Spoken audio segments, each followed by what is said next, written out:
Hey guys, it's Joy here. I wanted to show you my favorite homeschool planner, and I wanted to let you know why I like it. It's called the Ultimate Homeschool Planner, and it's by Deborah Bell. And I got it at a Teach Them Diligently conference that I went to, and I love it. And I'm just about ready to order my second one, so I wanted to kind of take you guys through it so you can see maybe if you would like it or not. There's pockets in the front and in the back, so I have more papers usually. It was stuffed full. I kind of took them out to show you guys. But, yeah, so there's the pockets in the front and the back.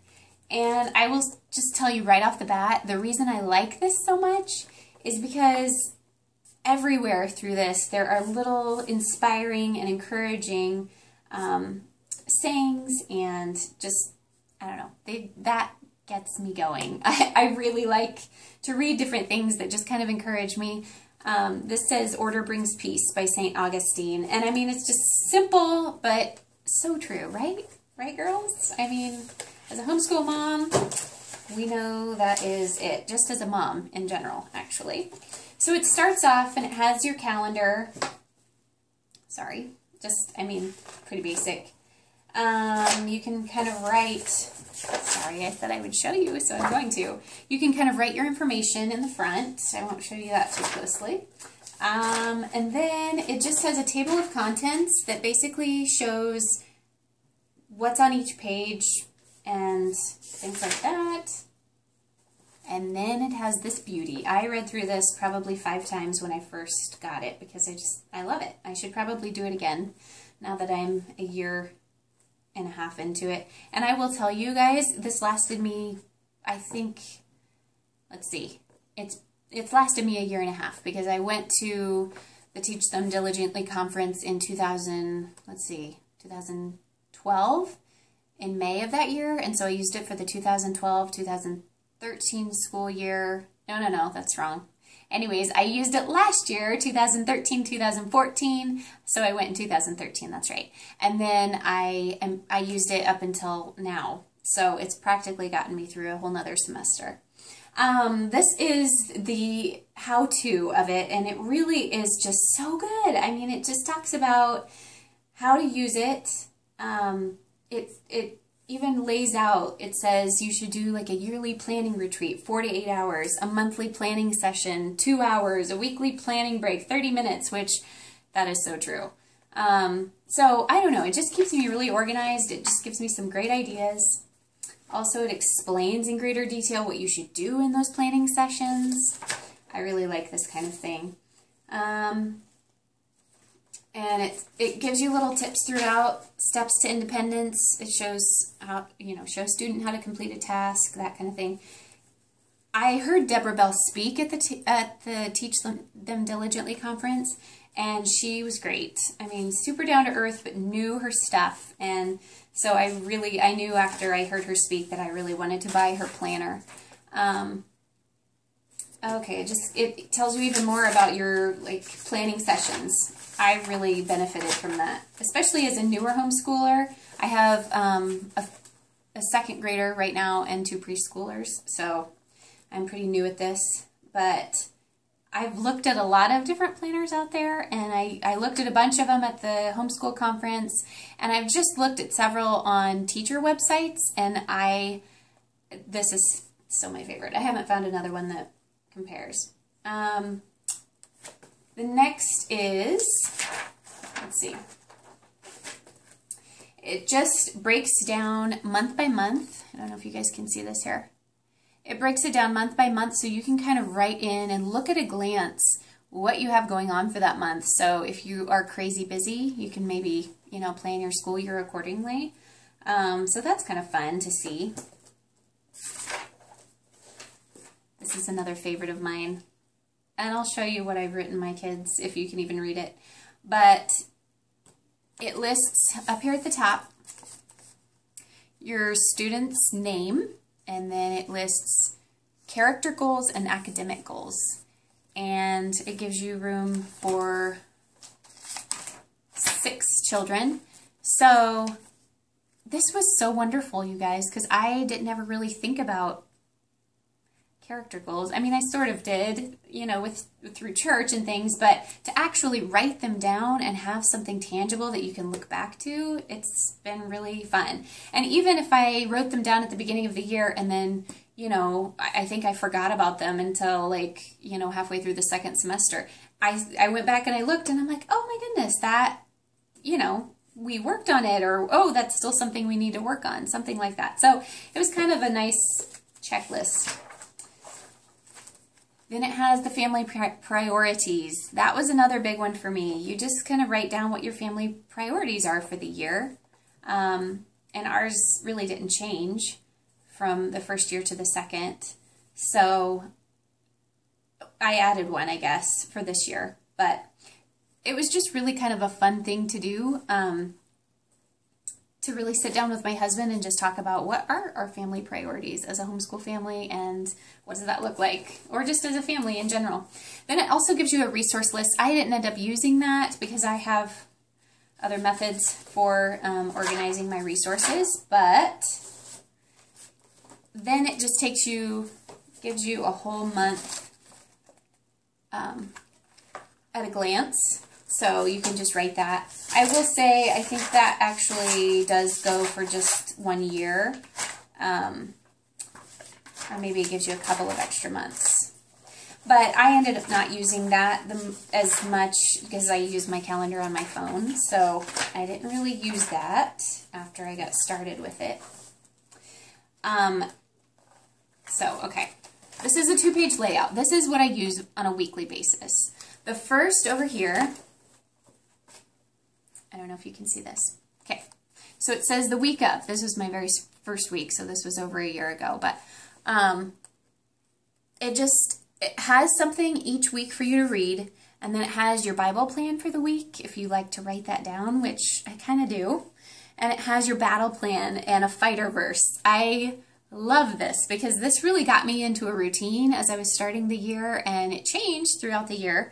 But, I mean, my battle plan, it could be, people could interpret it in different ways, but my battle plan was just exercise to start my day and praying for my children and having a quiet time before everybody got up and everyone at the breakfast table by, you know, such and such a time, and just, and recounting the day's victories at the supper table, things like that, going to bed at a certain time. That was kind of my battle plan, and I guess that helped me establish my routine.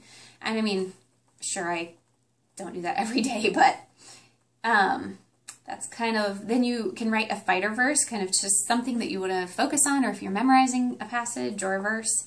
And then you can write down your prayers, and I found that super helpful. We start our school day with prayer, and so just writing a few things down like that really kind of, I don't know, sometimes I would ask the kids what they wanted to pray for, and it was always like, oh, Daddy and Grandma and Grandpa, and that's great, but this just kind of gave us some guidance, I guess you'd say. And then also this down here, hospitality and outreach. I love this. Obviously I have nothing right here, but it just really makes you intentional on, okay, who do I know? Who do I want to invite over? Who do I need to invite over? Like, you know, if you have family around and, oh, duh, it's been 3 months and they haven't been over to my house, or 6 months or whatever.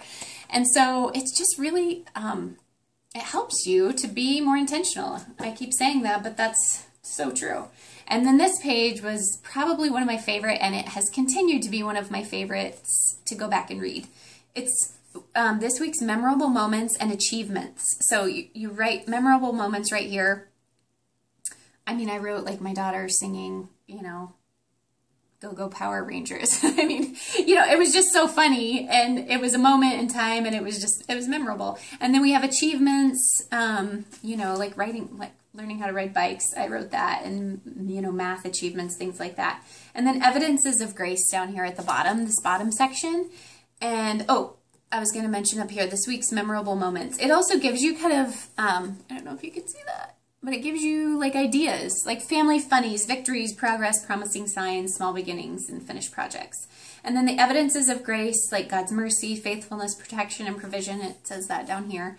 And then you can just write down, and this has been so encouraging to my heart as I read back over our last year and a half and just see what God has done. I mean, it has brought tears to my eyes. I love it. So, okay, that's not a good page to show you because I kind of wrote some markers, but, well, I guess it will be. Okay, I started out writing my preschooler stuff in here, so I drew these blue lines, so they're not really there. But let me get to a different page here. And then I just quit writing the preschooler stuff because it was the same every day, so I was like, this is redundant. But this is what I do. This is how I write my second. I write his name. I mean, it gives you lots of space, you know. I guess it's just 1, 2, 3, 4, 5, 6. So for 6 kids, I take up more than one space. So I just put Monday, Tuesday, Wednesday, Thursday, Friday up here, and then I just write in his assignments each day, and that was last year, so it's changed quite a bit. But, you know, then I just can write in and see, what's a good one? Okay, here we go. So it's just like I write it in, and then I check it off as we get it done, and then I can kind of see what we've done each day. We do a 4-day school week, by the way, because we do classical conversations on Friday.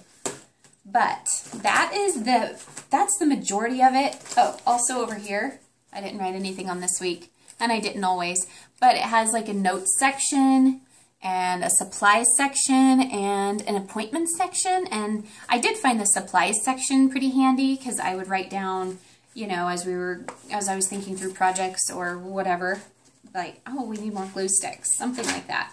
And then in the back, I have these tabbed because they're really, it was cool. Of course, I didn't actually use it, but someday maybe.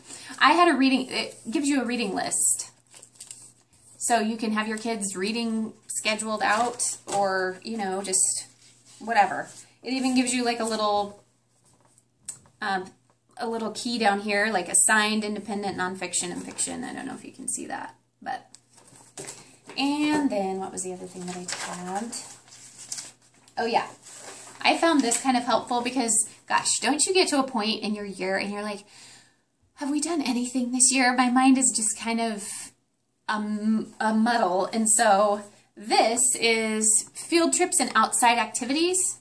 So you can just write what you've done over the year. I found that to be really encouraging too. I looked back and I was like, oh yeah, we have done some fun things or educational or whatnot. So that was kind of a fun thing to do. Probably more for when you have younger kids, but I don't know, maybe when you have older kids too. I know she offers like a more independent, this is Apologia Press. I know she offers a more independent planning system for more teens or older kids. Deborah Bell does. And I think it explains it in here somewhere. But yeah, and then she also gives you like a year-end review. So I am definitely planning on keeping this, you guys, and just looking back. I already have looked back. When I started school this August, I thought, because we did take the summer off, I thought, you know what, I am just going to look back and kind of see how our weeks went and how, you know, what was difficult and whatnot. And I remember thinking, as I was reading the first one, I had written down, I had said, it was really hot this week. We had a really hard time focusing. We just wanted to be in the pool or the water all the time. And so instead of expecting to just jump right back in and, you know, get to this, you know, new normal of schooling, I actually had kind of in the back of my mind, I was like, you know what, if it's hot, we are just going to go outside and we're going to review and do some school with sidewalk chalk and running through sprinklers, you know. So I just kind of was holding it a little more loosely because I kind of get, I don't know, over the top sometimes. I'm like, it's the second week of school and we're not, you know, in a groove. So it was just really nice for me to read and think, okay, this is, while I have my expectations, I do need to remember how our weeks went. And I was pretty brutally honest in there. And so, yeah, I just found that really helpful. And I hope you guys too, or I hope you guys like it too. So again, it's called The Ultimate Homeschool Planner by Deborah Bell. And I'll link up down below where you can purchase it. So, and I thought it was pretty reasonable for the cost. I'm not going to quote it on here because it could have changed from the last time I bought it. But anyways, I hope you guys like this and I hope it helped you. Thanks. Bye.